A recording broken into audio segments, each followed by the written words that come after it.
Hi అండి. Welcome back to order story world. నా దగ్గర 15,000 ఉన్నాయి. ఇంకా డబ్బులు లేవు. ఇవి సరిపోవు అంటూ అతను బృందా వైపు చూసి తన మెడలో ఉన్న చైన్ లాగి ఇప్పుడు సరిపోతాయి. అతను చేసిన పనికి షాక్‌గా చూసింది బృంద. కనీసం ఆమె ఎక్స్‌ప్రెషన్ కూడా పట్టించుకోకుండా మన హీరో రిసెప్షన్ దగ్గరికెళ్ళి బిల్ కడుతున్నాడు. వెంటనే బృంద షాక్ నుంచి తేరుకొని అతని దగ్గరికెళ్ళి, "ఏంటి అడిగే పని లేదా? ఇది నీ పెళ్ళాం సొత్తు అన్నట్టు అలా లాక్కొని పోయావు." బిల్ కట్టేసి వెనక్కి తిరిగి ఆమె వైపు చూశాడు. "టైంకి నేను పర్స్ తేలేదు. మర్చిపోయా. అందుకే నిన్ను మనీ అడిగాను. నేను మాట్లాడుతుంది డబ్బు కోసం కాదు. నా చైన్ గురించి." కొంచెం కోపంగానే అడిగింది బృంద. ఆమెని కింద నుంచి పై వరకు స్కాన్ చేసి, "చూడ్డానికి అమాయకురాలుగా ఉన్నావు. నీ మెతక మనిషి ఏం కాదు నువ్వు. కంచువే." "ఏంటి? నా చైన్ కొట్టేసిందే కాకుండా కంచు అంటావా? మరి హెల్ప్ చేస్తే నీకే కదా పుణ్యం వస్తుంది. ఆ మాత్రానికే ఎందుకు వచ్చి మీద మీదకి పడుతున్నావు? చూస్తుంటే బల్సన్ పార్టీలా ఉన్నావు. బోడి చైన్ కోసం ఎందుకు గిలగిలా కొట్టేసుకుంటున్నావు? ఏంటి బోడి చైనా?" నిన్ను అంటూ కోపంగా అతని మీదకెళ్ళింది. వెంటనే అతను ఆమె మీదకి ఒరిగి, "దా కాసేపు రాసుకొని పూసుకుందాం. నాకోకే. నువ్వంత మీద మీదకొస్తుంటే నేనెందుకు కాదంటాను" అంటాడు. బృందాకి ఏం అర్థం కాక భయంగా చూసింది. "ఏం మాట్లాడుతున్నావు?" అంటూ అతని వైపు చూసింది. "అదే మీద మీదకి వస్తున్నావు కదా! ఏదైనా చెయ్యనా?" బృంద కోపంగా పృథ్వీని వెనక్కి నెట్టింది.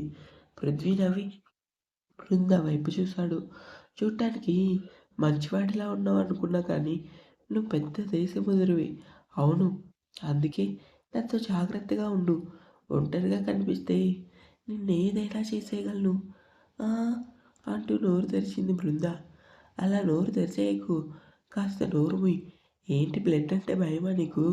"అవును" అంటూ బృంద ఏదో చెప్తుంటే ఆపరేషన్ థియేటర్ నుంచి గారుమంటూ పిల్లల ఏడుపు వినిపించడంతో పృథ్వీ వెంటనే పరుగు తీశాడు. అతని వెనకే బృంద వెళ్ళింది. కాసేపటికి నర్సు బయటకు వచ్చి పృథ్వీ చేతికి పాపనిచ్చి, "ఆడపిల్ల పుట్టింది సార్. థ్యాంక్ యూ" అంటూ పాపని చేతుల్లోకి తీసుకొని ఎంతగానో మురిసిపోయాడు. "వావ్! ఎంత క్యూట్‌గా ఉందో కదా!" అని బృంద వైపు చూశాడు. అప్పటి వరకు పృథ్వీ మీద కోపంగా ఉన్న బృంద పాపని చూడగానే ఎక్కడలేని సంతోషం వచ్చేసింది. "ఎంత బావుందో చూడు. చిన్ని చిన్ని చేతులు బేబీ పింక్ కలర్‌లో ఎంత ముద్దుగా ఉందో కదా!" ఆశ్చర్యంగా అడిగింది బృంద. "ఎత్తుకుంటావా?" "చిన్న పిల్లల్ని ఎత్తుకోవటం రాదు నాకు. రేపు నీకు పిల్లలు పుడితే ఇలానే అంటావా? నేర్చుకో. తాళ్ళలా పెరిగావు. పిల్లల్ని ఎత్తుకోవటం రాదా?" అతని మాటలకి బృంద కోపమొచ్చినా ఎక్కడ మళ్ళీ మీదకొచ్చి అర్థం కాని మాటలు మాట్లాడతాడేమో అని, "ఎందుకు అలా అరుస్తున్నావు నా మీద? మరి ముందు కూర్చో." "ఎందుకు? చెప్తా కూర్చో." "ఆ" అని చైర్‌లో కూర్చుంది. పృథ్వీ ఆమె ఒడిలో పాపను పెట్టి ఎలా పట్టుకోవాలో చెప్పాడు. బృంద అలానే చేసింది. ఇంతే. చాలా సింపుల్. "Thank you. నువ్వు పాపని ఎత్తుకో. నేనిప్పుడే ఫోన్ మాట్లాడొస్తా." "ఎవరికి ఫోన్?" చైర్‌కి రెండు వైపులా చేతులు వేసి ఒక్కసారిగా బృంద దగ్గరికొచ్చి, "నా పెళ్ళానికి ఫోన్ మాట్లాడతావా?"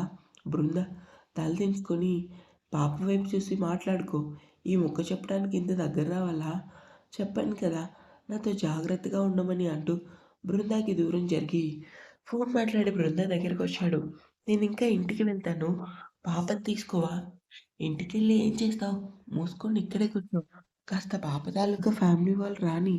ఏదో దేశం కాని దేశం నుంచి వచ్చినట్టు ఇంటికెళ్ళాలంటావేంటి?" బృంద కోపంగా చూసి, "అసలు నేనెక్కడి నుంచొచ్చానో తెలుసా? నాకెలా తెలుస్తుంది?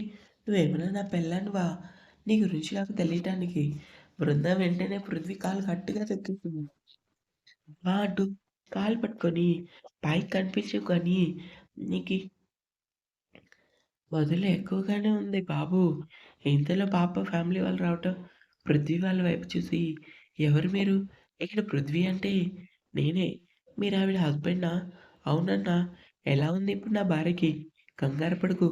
మరో అరగంటలో వార్డుకి షిఫ్ట్ చేస్తారు" అని బృందా చేతిలో ఉన్న పాపను తీసుకొని అతని చేతిలో పెట్టి, "మీ ఇంటి మహాలక్ష్మి." జాగ్రత్తగా చూసుకో." అతను పాపని గుండెలకి హత్తుకొని ఎంతగానో సంతోషించాడు. బిడ్డ పుట్టిందన్న ఆనందం అతని కంట్లో నుంచి బయటికి రావటానికి సిద్ధంగా ఉన్న కన్నీటి బుట్టే చెప్తుంది. "ఏమిచ్చి నీ రుణం తీర్చుకోవాలి సార్?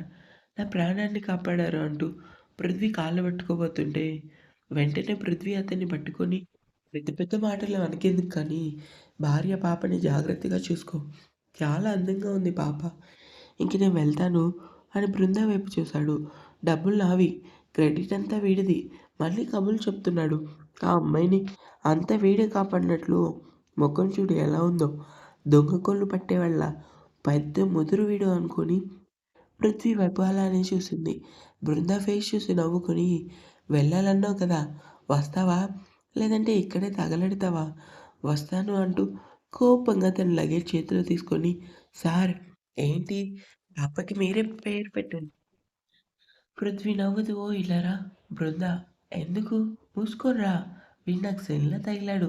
పాపకు పేరు పెట్టడం మానేసి నన్నెందుకు రమ్మంటున్నాడు" అనుకోని పృథ్వీ దగ్గరికెళ్ళింది. "ఏంటి? నాకు పెద్దగా అమ్మాయిల పేర్లు తెలీదు. నీకు నచ్చిన పేరు పెట్టు." "నేనా? మూసుకొని చెప్పు." "ఉంది. ఏదో నీ ఆస్తి అడిగినట్టు ఆశ్చర్యపోతావెందుకు చెప్పు." బృంద కాసేపు ఆలోచించి శ్రావణి. ఎలా ఉంది పృథ్వీ? ఆ పేరు విని బృంద వైపు అలానే చూశాడు. ఏమైంది బాలేదా? లేదు.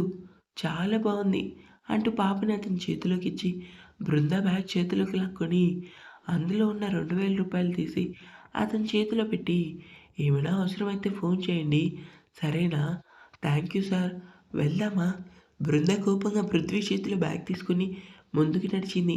ఆమె వెనకే నవ్వుతూ నడిచాడు. ఏంటి చాలా తిట్టుకుంటున్నావా నన్ను? డబ్బులంతా మాయం చేశావు. సొమ్మొకడిది, సోకొకడిది అన్నట్టుంది. ముఖం చూడు ఎలా ఉందో. చూస్తుంటే పెద్ద రౌడీలా ఉన్నావు. సాయం చేయాలనుకుంటే నువ్వు చేయాలి. నా డబ్బులన్నీ దొబ్బేసి మళ్ళీ నేనే భగవంతుడిని అన్నట్టు ఫోజొకటి. కోపంగా మూతి తిప్పుకొని ఆటో కోసం చూసింది. పృథ్వీ నవ్వుకొని ఏంటి ఆటో కోసమా? నీకెందుకు అంటూ రోడ్ మీదకి చూసింది.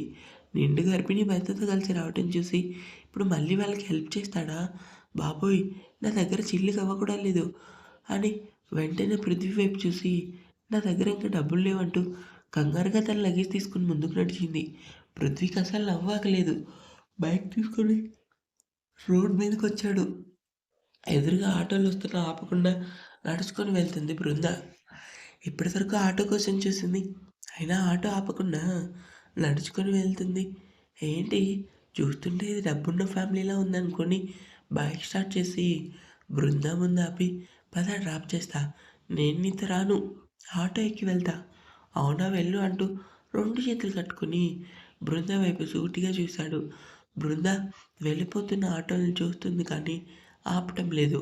పావుగంట వరకు అలానే వెళ్ళిపోతున్న ఆటోలను చూసి పృథ్వీ వైపు చూసి తలదించుకొని పృథ్వీ బైక్ దిగి ఆమె దగ్గరకొచ్చి చేతిలో డబ్బులు లేకుండా ఇంటికి ఎలా వెళ్దామని బృంద తలెత్తకుండా నేల చూపులు చూస్తుంది నవ్వుతూ. నిజంగా దేవతని నువ్వు ఈరోజు ఆ బిడ్డ తల్లి తన కుటుంబం అంతా సంతోషంగా ఉన్నారంటే దానికి కారణం నువ్వు అని పసిపాప తల్లిని ఎంత శ్రద్ధగా నిమురుతారో బృంద తల్లిని పసిపాపలా నిమిరాడు. అతను చేసిన పనికి చివరి తలెత్తి చూసింది. ప్లీజ్ పద డ్రాప్ చేస్తా. ఎండలో ఎంతసేపని ఉంటావు? బృంద ఏం మాట్లాడలేదు. ఆమె భయమంతా ప్రభావతి కోసమే. అతనితో కలిసి ఇంటికి వెళ్తే అమ్మ నన్ను అవమానిస్తుందని. లేనిపోని మాటలు తట్టుకునే ఓపిక నాకు లేదు అనుకొని ఆలోచిస్తుంది. ఏంటి రావా? పద అంటూ చొరవగా ఆమె చేతిని పట్టుకుని బైక్ దగ్గర తీసుకెళ్ళాడు. సారీ నేను రాను. ప్లీజ్ ఆటో ఎక్కి వెళ్తా. నా దగ్గర డబ్బులు రూ. 100 ఉన్నాయి. నా నాకు మనీ సరిపోతుంది నువ్వు వెళ్ళు. పృథ్వీ ఆశ్చర్యంగా చూశాడు. నీ దగ్గర రూ. 100 ఆటో ఎందుకు ఎక్కలేదు మరి? అంటే నీలో మానవత్వం ఉందో లేదో అని టెస్ట్ చేశా. పృథ్వీ బృంద దగ్గరికొచ్చి అబద్ధాలాడావంటే కొంచెమైనా అతికినట్లుండాలే. నేను నిన్నేం చేయను భయపడకు. చూడటానికి రౌడీలా ఉంటాను కానీ మంచిగున్నాయి. నాకు చెడు అలవాట్లు ఏం లేవు. నువ్వు ఇంకా ఆలోచించడం మానేసి బండెక్కు అని బలవంతంగా బృందాన్ని బండెక్కించి బైక్ స్టార్ట్ చేశాడు. ఇంతలో బృంద ఫోన్ రావటంతో హలో! బృంద ఇంకా ఇంటికి రాలేదంట. నానమ్మ ఫోన్ చేసింది. నాకసలు ఎక్కడున్నావు? డ్రైవర్‌ని పంపించిన శివ వస్తాడు. లేదు నాన్న వచ్చేస్తున్నానంటే ఆటోలు దొరకలేదు. అందుకే లేట్ అయింది. మీరు కంగారు పడకండి నాన్న. మరో 10 నిమిషాల్లో ఇంటి దగ్గర ఉంటాను అంటుంది. జాగ్రత్త నాన్న. మీరు ఇంకా ఇంటికి వెళ్ళలేదా నాన్న? ప్రాబ్లమ్ సాల్వ్ అవ్వలేదా? ఆనంద్ నవ్వుతూ చేతికున్న బ్లడ్ వాటర్‌లో కడుగుతూ అయిపోయింది మా. మీ నాన్న ప్రాబ్లమ్ సాల్వ్ చేయకుండా ఉంటాడా? పార్ట్నర్స్‌తో మాట్లాడి వెంటనే వచ్చేస్తాడు సరేనా? సరే నాన్న ఉంటాను అని కాల్ కట్ చేసి మెడ దగ్గర చేయి వేసుకొని తలని అటు ఇటు తిప్పుతూ రోడ్డు వైపు చూసిందామె. చేస్తున్న పని మిర్రర్‌లో చూసి నవ్వుకున్నాడు పృథ్వీ. నీ పేరేంటి? మిర్రర్‌లో పృథ్వీని చూసి బృందా. నీ పేరేంటి? పృథ్వీ. నీలానే నీ పేరు కూడా రౌడీలాగా ఉంది. నీ కంటికి నేను రౌడీలా కనపడుతున్నానా? నా కంటికేంటి? అందరి కంటికి నువ్వు అలానే కనిపిస్తావు. పైకి కనపడవు కానీ, మాటల్లో నాకంటే పెద్ద ముదురువి నువ్వు. బృంద కోపంగా చూసి ఫేస్ పక్కకి తిప్పుకుంది. ఇంతలో బైక్ సడన్ బ్రేక్ ఏయడంతో బృంద పెదవులు అతని వీపుకు టచ్ అయ్యాయి. షాక్‌గా అతని కేసి చూసింది. పృథ్వీ నార్మల్‌గా బైక్ డ్రైవ్ చేస్తున్నాడు. కానీ ఎందుకో తెలీదు. ఆమె అరచేతుల్లో చెమట పట్టి గుండె వేగంగా కొట్టుకుంది. ఓయ్! మీ ఇంటికి రూట్ చెప్పు. ఎటువైపుకెళ్ళాలి? రైట్ సైడ్‌కి. ఆ! అని బైక్ వేగంగా పోనిచ్చాడు. వాళ్ళ ఇల్లు కొద్ది దూరంలో ఉందనగా పృథ్వీ బండాపు. ఏమైంది? మీ ఇల్లు ఇంకా రాలేదు కదా! ఎదురుగా ఉంది కదా! ఆ రూట్‌లోనే మా ఇల్లు. పద అక్కడే డ్రాప్ చేస్తా. బృంద బైక్ దిగి పృథ్వీ ముందు నించొని ప్లీజ్ ఏమనుకోకు. లైఫ్‌లో ఫస్ట్ టైం నేను ఒక అబ్బాయిని బైక్ ఎక్కడం. అది కూడా మీదే. And thanks. నన్ను క్షేమంగా మా ఇంటి వరకు తీసుకొచ్చినందుకు అని బ్యాగ్‌లో ఏదో వెతికింది. తాడు కనిపించడంతో అది చేతిలో తీసుకొని దేవుని లాకెట్ చూసి చిన్నగా నవ్వి పృథ్వీ వైపు చూసింది. ఒకసారి నీ చెయ్యి ఇటివ్వు. పృథ్వీ ఏం అర్థం కాక చూశాడు. అతని చేతికి ఆ తాడు కట్టి నీలాంటి మంచి వాళ్ళకి ఆ దేవుడు ఎప్పుడు తోడుగా ఉండాలంటూ కూడా ఈ తాడంటే నాకు చాలా ఇష్టం. నీకిది ఎందుకో నాకు ఇవ్వాలనిపించింది. అయినా వాళ్ళని పట్టించుకొని ఈ రోజుల్లో ముక్కు మొహం తెలియని వాళ్ళకి హెల్ప్ చేసే మీ గుణం నాకు బాగా నచ్చింది. నాలో కాదు అసలైన మానవత్వం నీదే. వెళ్తాను బాయ్ అని నవ్వుతూ ముందుకు నడిచింది. వెళ్తున్న ఆమె వైపు చూస్తూ ఉండిపోయాడు పృథ్వీ. ఇంటి దగ్గరకొచ్చి బృంద ఒక్కసారిగా వెనక్కి తిరిగి చూసింది. పృథ్వీ అలానే ఆమె వైపు చూశాడు. నవ్వుతూ బాయ్ అని సైగ చేసి గేట్ ఓపెన్ చేసి లోపలికెళ్ళింది. ఆమె వెళ్ళగానే ఆమె తన చేతికి కట్టిన తాడుని చూసుకొని చిన్నగా నవ్వుకున్నాడు. ఇంకా ఉంది. Keep watching.